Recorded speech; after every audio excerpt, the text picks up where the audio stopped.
La deuxième des choses, c'est que le terme iqra veut dire bien plus que lire.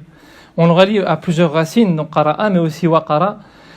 Waqara, c'est le fait de fermer pas fermer la boucle, de relier les éléments d'un ensemble, en fait. Et en fait, on dit que dans la langue arabe, quand on dit iqra, ça peut vouloir dire certes lis, mais ça peut vouloir dire récite. D'ailleurs, quand on dit à quelqu'un iqra, aujourd'hui on l'utilise aussi encore dans ce sens-là, ça peut vouloir dire récite. Mais ça peut vouloir dire aussi proclame, transmet aux gens. Et ça peut vouloir dire aussi observe, dans le sens relie les signes, lève la tête et regarde ce qui se passe autour de toi. Et vois ce qui se passe autour de toi. Et en fait, en un seul mot, Allah subhanahu wa ta'ala est en train de donner toutes les réponses au prophète alayhi salatu wassalam.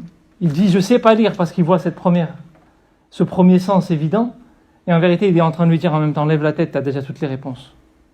Et beaucoup de commentateurs du Coran disent, Allah subhanahu wa ta'ala n'aurait jamais donné un ordre au prophète alayhi salatu wassalam qu'il n'était pas en mesure d'appliquer.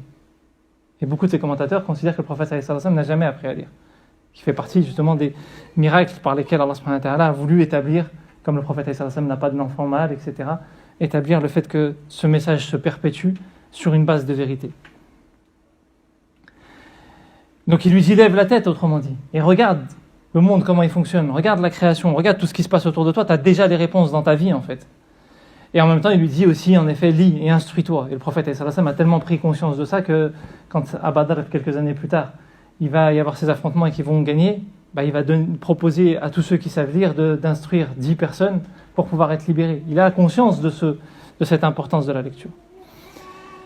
Mais on a déjà là un premier ordre qui va avoir une grande importance, c'est qu'il dit au prophète sallallahu alayhi wa sallam, certes de s'instruire, mais aussi d'être beaucoup plus observateur, autrement dit de sortir sa grotte pour réciter, pour proclamer, pour dire.